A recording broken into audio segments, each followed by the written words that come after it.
Welcome to our P classes. আজি ত্ৰিভুজৰ তোমালোকৰ 6.2 5 আৰু 6 একাম ঠিক আছে 5 কি দিয়া আছে চোৱা 5 দিয়া আছে তোমালোকক চিত্ৰটো দিয়া আছে PQR ত্ৰিভুজটো তোমালোকক কিতাপত চাই লোৱা 142 পেজ ইয়াত 5 দিয়া আছে DE সমান্তৰাল OQ DE সমান্তৰাল OQ আৰু DF সমান্তৰাল OR যদি হয় EF সমান্তৰাল QR দেখুৱাব দিছে ঠিক আছে প্ৰথমতে মই ত্ৰিভুজটো আঁকি দিছো এটো ত্ৰিভুজ ইয়াত PQR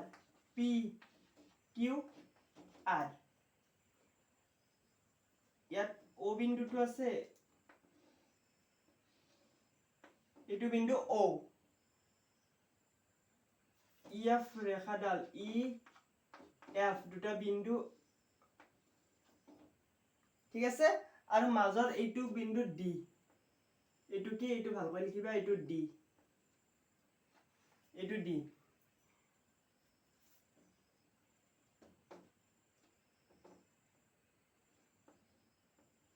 ঠিক আছে এতিয়া চোৱা এই ত্ৰিভুজটোৰ ক্ষেত্ৰত কি দিয়া আছে জানানে ইয়াত দিয়া আছে DE সমান্তৰাল OQ DE সমান্তৰাল OQ আৰু DF সমান্তৰাল OR এইখিনি দিয়া আছে আৰু EF সমান্তৰাল QR দেখুৱাব দিছে তে চোৱা সমাধান তোমালোকে জানা যে ত্ৰিভুজৰ অনুপাতৰ সমতুল্য অনুপাতৰ বিধি দুটা জানা 6.1 আৰু 6.2 সেই দুটাক আমি থেলছৰ উপপাদ্য বুলি কওঁ ঠিক আছে 6.1 প্ৰমাণ কৰি দিছো ত্ৰিভুজৰ অনুপাতিক সমানুপাতিকৰ উপপাদ্য থেলছৰ উপপাদ্য বুলি কয় 6.1 আৰু 6.2 ইয়াত চোৱা কি দিয়া আছে এইখিনিত লিখিম দিয়া আছে ত্ৰিভুজ PQR ত্ৰিভুজ PQR ৰ DE সমান্তৰাল OQ আৰু DF সমান্তৰাল OR যে প্ৰমাণ কৰিব লাগে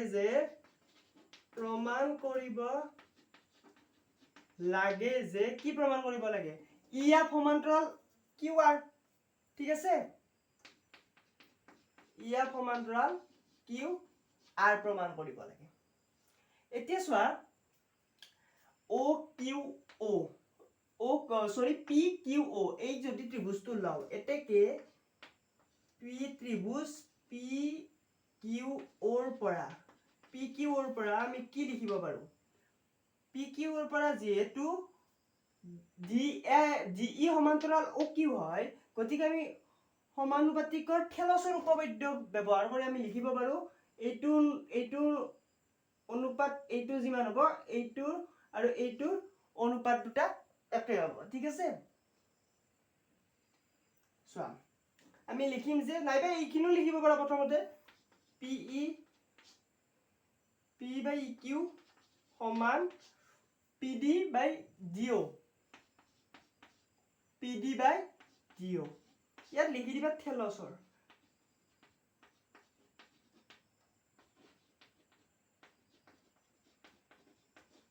গোটেই উপপাদ্যটো লিখাতে বহুত ঠাই যাব গতিকে গোটেই উপপাদ্যটো লিখাতকৈ থেলছৰ উপপাদ্য বুলি লিখিলে হ'ব ইয়াত 1 নম্বৰ দি দিম আৰু এটা আমি লিখিব পাৰো যে ত্ৰিভুজ POR ৰ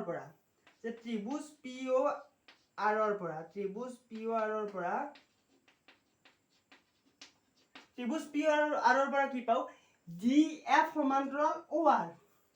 যে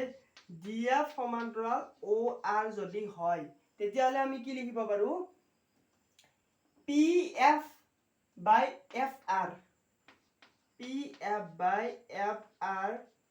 সমান PD/DO লিখিব পাৰো নিশ্চয় পাৰো PD/DO ইয়াতো লিখিবা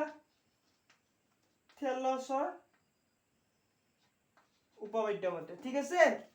থেলছৰ উপপাদ্য মতে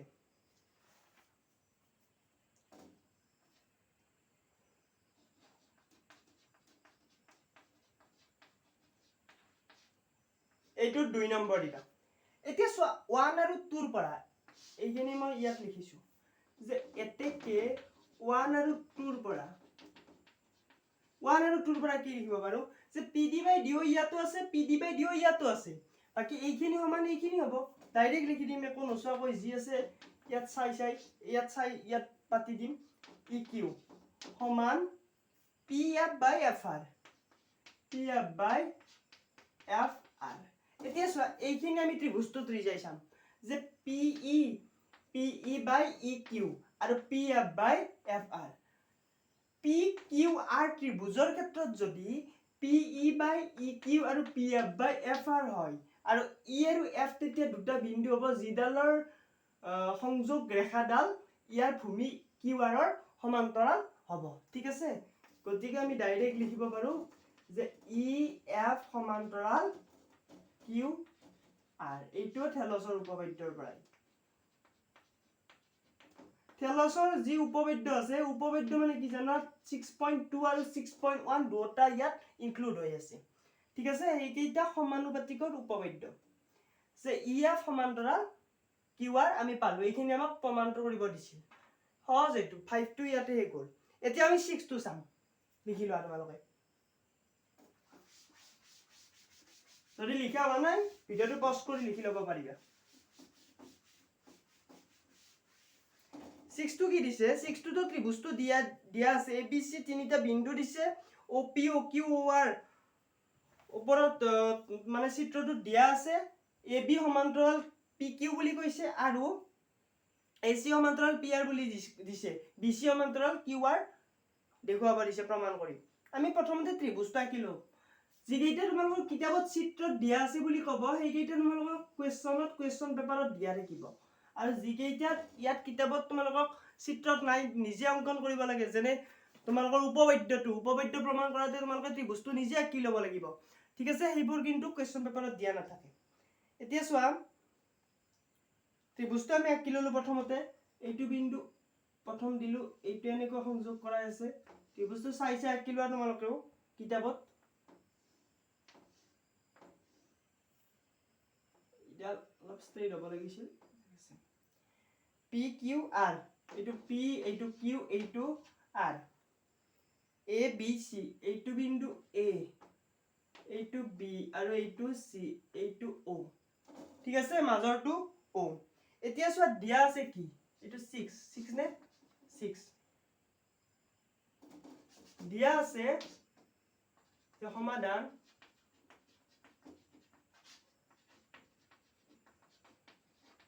প্ৰথমতে দিয়া আছে কি লিখি লবা তাৰ পাছত প্ৰমাণ কৰিব কি লাগে সেইটো লিখি লবা তাৰ পাছতে প্ৰমাণ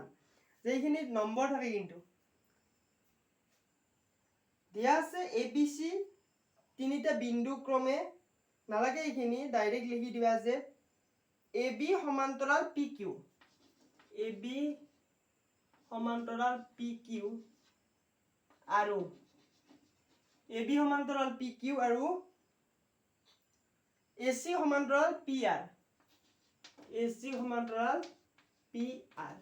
এই দুটা দিয়া আছে AB সমান্তৰাল PQ আৰু AC সমান্তৰাল PR এইডাল আৰু এইডাল সমান এইডাল সমান্তৰাল এইডাল আৰু এইডাল সমান্তৰাল আমাৰ প্ৰমাণ কৰিব লাগে যে BC সমান্তৰাল QR মানে এইডাল আৰু এইডাল BC সমান্তৰাল QR প্ৰমাণ কৰিব লাগে যে ইয়াত লিখি দিয়া যে প্ৰমাণ কৰিব লাগে যে এইটো একে উপপাদ্য একদম ইজি চাৰিটা একে উপপাদ্য প্ৰমাণ কৰিব লাগে যে BC সমান্তৰাল QR একে তোমালোকে পাৰিছাই নিশ্চয় তথাপিতো চোৱা মই কৰি দিছো যে OPQ ত্ৰিভুজৰ পৰা ত্ৰিভুজ OPQ ৰ পৰা আমি কি লিখিব পাৰো এইটো সমান্তৰাল এইটো বাই এইটো ইকুৱেল টু এইটো বাই এইটো মানে OA বাই AP সমান OB বাই BQ থেলছৰ উপপাদ্য মতে 1 থেলছৰ উপপাদ্য মতে ইয়াত লিখি দিব পাৰা আৰু এটা নালাগে বাৰু এ বি সমান্তৰাল পি কিউ থকাৰ কাৰণে এইটো হৈছিল ইয়াত লিখি দিবা এতেকে এ বি সমান্তৰাল পি কিউ এইটো নিলিখিলে হয় বা লিখিবও পাৰা আৰু কি লিখিব পাৰা এইবাৰ ও পি আৰ ত্ৰিভুজৰ পৰা ত্ৰিভুজ ও পি আৰৰ পৰা জানাই কি লিখিব পাৰো এইটো বাই এইটো ইকুৱেল টু এইটো বাই এইটো মানে ও এ বাই A P O A by A P এইটো এতেকে OC by CR OC by CR এতেকে কি লিখিম যেহেতু AC সমান্তৰাল PR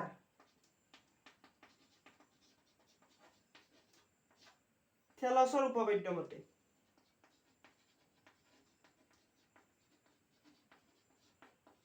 আগৰ ভিডিওটো তোমালোকক মই 4 আৰু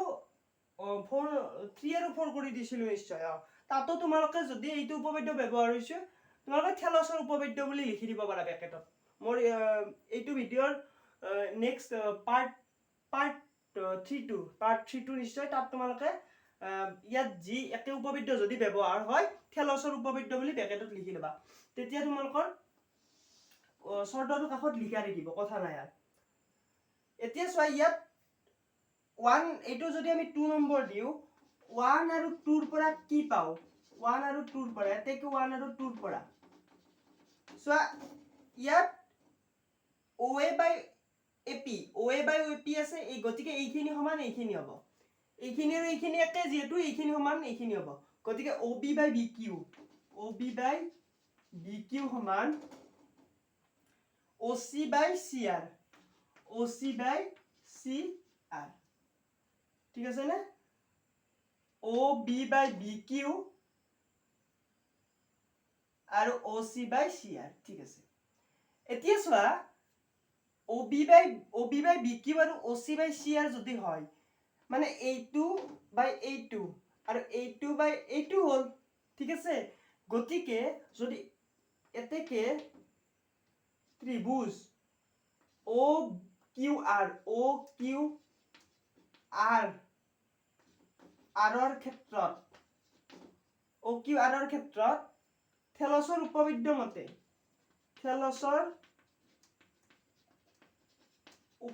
মতে আমি কি লিখিব পাৰো যে BC সমান্তৰাল QR যিটো আমাক প্ৰমাণ কৰিবলৈ দিছিল BC সমান্তৰাল QR ঠিক আছে ইয়াত 5 আৰু 6 টো হেড কৰিলো এতিয়া আমি কি কৰিম 7 ঠিক আছে চাই দেখা 7 টো কি দিছে 7 টো দিছে যে এটা ত্ৰিভুজৰ এটা বাহুৰ মধ্যবিন্দুৰে যোৱাকৈ টনা ৰেখাডালে আন এটা বাহুৰ সমান্তৰাল হয় তেনেহলে ৰেখাডাল তৃতীয় বাহুটোক দ্বিখণ্ডিত কৰিব তে চোৱা আমাক যদি আমি ধৰি লও A B আৰু C এইটো এটা ত্ৰিভুজ এই ত্ৰিভুজটোৰ এটা বাহুৰ মধ্যবিন্দুৰে যোৱাকৈ টনা ৰেখাডাল যদি আন এটা বাহুৰ সমান্তৰাল হয় মানে ধৰি লোৱা AB ৰ মধ্যবিন্দু E এতিয়া ইৰ মাজেৰে যোৱা ৰেখাডাল যদি আমাৰ BC ৰ সমান্তৰাল হয় তেতিয়ালে আমি কি প্ৰমাণ কৰিব লাগিব জানানে যে ই তৃতীয় বাহুটোক দ্বিখণ্ডিত কৰিব মানে এটো যদি আমি F বিন্দু লও মানে ABC ত্ৰিভুজৰ AB ৰ মধ্যবিন্দু ইৰ মাজেৰে যোৱা ৰেখাডাল যদি তৃতীয় বাহু অৰ্থাৎ BC ৰ সমান্তৰাল হয় তৃতীয় নহয় দ্বিতীয় বাহু মানে BC এডাল যদি প্ৰথম বাহু এডাল দ্বিতীয় বাহু বুলি কয় BC ৰ সমান্তৰাল হয় তেতিয়ালে ৰেখাডালে AC কো EF বিন্দুত সমদ্বিখণ্ডিত কৰিব বুলি কৈছে ঠিক আছে সমদ্বিখণ্ডিত মানে দ্বিখণ্ডিত এতিয়া আমি এটোত কি লিখিব লাগিব 7 নম্বৰ সমাধান যে আমি লিখিম ধৰা হল কি ABC ত্ৰিভুজৰ ই AB ৰ মধ্যবিন্দু ABC ত্ৰিভুজৰ ই AB ৰ মধ্যবিন্দু আৰু EF সমান্তৰাল BC EF সমান্তৰাল BC তেন্তে প্ৰমাণ কৰিব লাগে যে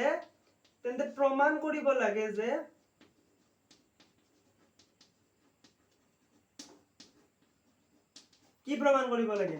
যে AF সমান FC ঠিক আছে AF সমান FC AF সমান FC এটা আমি ধৰি লৈছো ইয়াকটো আমি ধৰি লৈছো ABC ধৰি লৈছো ইয়াত চিত্ৰটো দিয়া নাথাকে তোমালোকে কোৱেশ্চনটো চাই আমি ধৰি ল'ব লাগিব নাইবা এইটো এনেকৈ লিখিব পাৰি নাইবা এনেকৈ প্ৰমাণ কৰিব লাগিব যে একে এইটো AF সমান FC মানে কি F AC ৰ মধ্যবিন্দু এতিয়া চোৱা আমি প্ৰমাণ কৰিম প্ৰথমতে যদি EF ডাল BC ৰ সমান্তৰাল হয় যে EF BC ৰ সমান্তৰাল হলে লিখিবা যে যেহেতু ABC ত্ৰিভুজৰ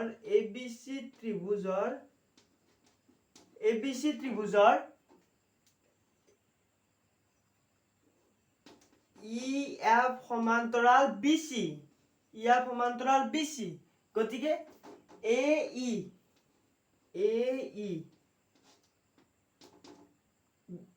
EB এই অনুপাতটো AF আৰু FC অনুপাতৰ সমান হ'ব AF আৰু FC অনুপাতৰ সমান হ'ব ঠিক আছে কাৰণ এইডাল সমান্তৰাল এইডাল যদি সমান্তৰাল হয় এই অনুপাতটো এটো বাই এইডাল বাহু যেটো অনুপাত হ'ব সেই অনুপাতটো এইডাল বাহু বাই এইডাল বাহু হ'ব ঠিক আছে এতিয়া চোৱা আমি এটা বস্তু লিখিব পাৰো যে ইয়াৰ ইয়াৰ AE আৰু EB টো সমান হ'ব কিয় সমান হ'ব যে চোৱা যদি E টো AB ৰ মধ্যবিন্দু হয় মানে চোৱা ইয়াত মই লিখি দিছো তেতিয়া বুজি পাবা যে এইটো আমি 1 নম্বৰ দি দিম ইয়াত লিখিবা যে যেহেতু E AB ৰ মধ্যবিন্দু এটো দিয়া আছিল E AB ৰ মধ্যবিন্দু এটো দিয়া আছিল যদি মধ্যবিন্দু হয় তেতিয়া হলে কি হ'ব ইয়াৰ আমি AE to EB লিখিব পাৰো নিশ্চয় বাৰু AE EB লিখিব পাৰো কাৰণ E টো মধ্যবিন্দু গতিকে আমি 1 ৰ পৰা কি লিখিব পাৰো যে 1 ৰ পৰা AE EB যদি সমান হয় আমি কৰিব পাৰো 1 সমান AF FC AF divided by FC ঠিক আছে এইটো চোৱা AE আৰু EB যদি সমান হয় ইয়াত আমি AE লিখিব পাৰো AE by AE হলে 1 হ'ব গতিকে এইটো যদি 1 হয় এইখিনি বাহুপক্ষখিনি আমি যি আছে তেনেকৈ লিখিলো এতিয়া আমি এইটো এনেকৈ লিখিব পাৰো AF সমান FC মানে ইয়াত AF আৰু FC এই AF টো এইফালে লইম বাহুফালে যদি লৈ আহো এইটো সমান হ'ব অৰ্থাৎ AF সমান FC হলে F মধ্যবিন্দু AC গতিকে F AC মধ্যবিন্দু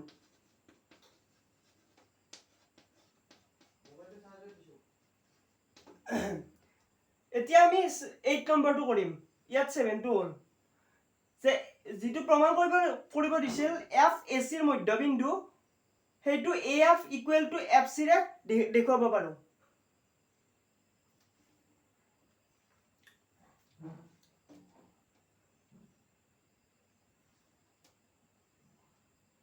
এইটো বস্তু এইটো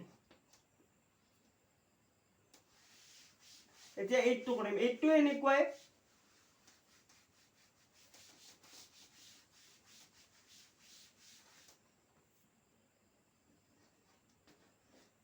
এইটো চোৱা এইটো কি দিছে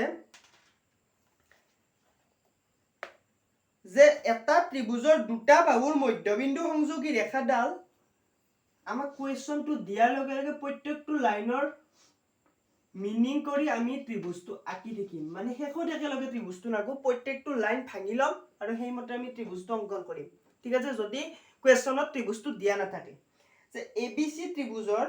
আমি ABC ত্ৰিভুজ ললো ধৰি ললো ABC ত্ৰিভুজটো যে এটা ত্ৰিভুজৰ দুটা বাহু মধ্যবিন্দু সংযোগী ৰেখাডাল তৃতীয় বাহুৰ সমান্তৰাল যে এইডাল বাহু আৰু এইডাল বাহুৰ যিটো মধ্যবিন্দু সংযোগী ৰেখা আছে এই ৰেখা দুডাল তৃতীয় বাহুৰ সমান্তৰাল বুলি প্ৰমাণ কৰিব দিছে ধৰি লোৱা AB ৰ মধ্যবিন্দু E একে নাম দিলো আৰু AC ৰ মধ্যবিন্দু F তেতিয়া হলে আমাক কি প্ৰমাণ কৰিব দিছে EF সমান্তৰাল BC বুলি প্ৰমাণ কৰিব দিছে এতিয়া চোৱা প্ৰথমতে আমি সমাধানত আগৰ দৰে ধৰি ল'ব লাগিব খালি কি প্ৰমাণ কৰিব লাগে আৰু কি ধৰিব লাগে সেইটো আমি জানিব লাগিব যে ধৰা হ'ল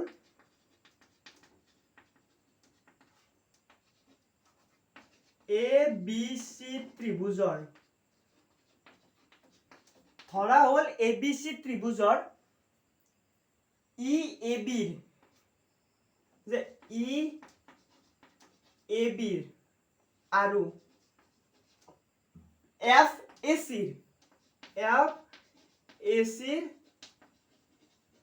মধ্যবিন্দু ঠিক আছে যে ABC ত্ৰিভুজৰ EAB আৰু FAC মধ্যবিন্দু প্ৰমাণ কৰিব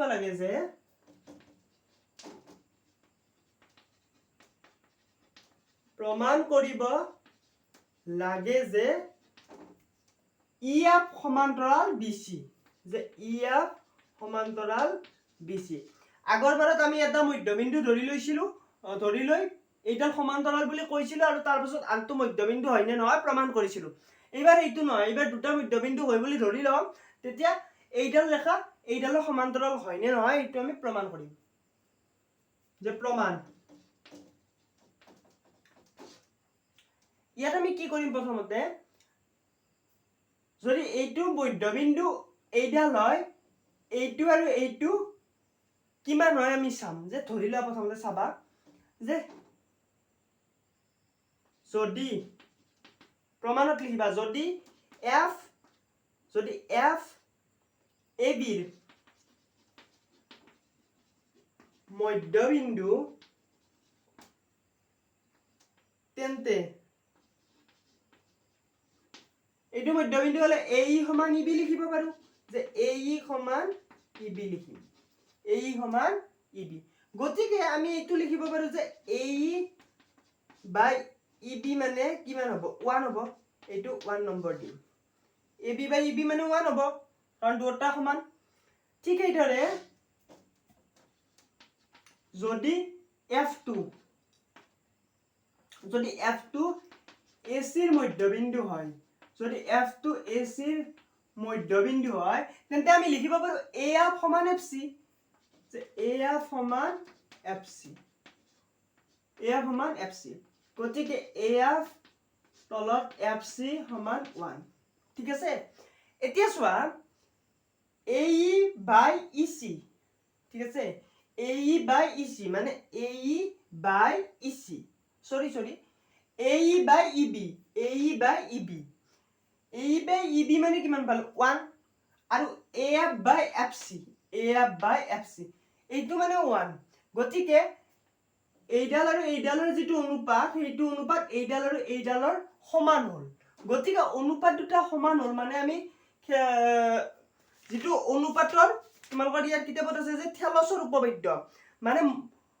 সমানুপাতিক উপপাদ্য এইটো আমি 6.1 আৰু 6.2 কৰিছিলো সেইমতে থেলছৰ উপপাদ্য মতে আমি কি কৰিব পাৰো EF ডাল BC ৰ সমান্তৰাল বুলি ক'ব পাৰো যে এইটো আমি 2 নম্বৰ যদি দিও যে এতেকে 1 আৰু 2 ৰ পৰা আমি ডাইৰেক্ট লিখি দিম যে AE বাই EB হলে AF বাই FC যে থেলছৰ উপপাদ্য মতে EF সমান্তৰাল BC যেটো আমাক প্ৰমাণ কৰিবলৈ দিছে ঠিক আছে আজি মই ইয়াতে শেষ কৰিলো ইয়াৰ নেক্সট ক্লাছত বাকি জিটা ৰোল 6.2 কি ৰোল আৰু 1 সেকেন্ড 6.2 তোমালোকৰ 9 আৰু 10 টো ৰোল হেতু মই কৰি দিম তে ধন্যবাদ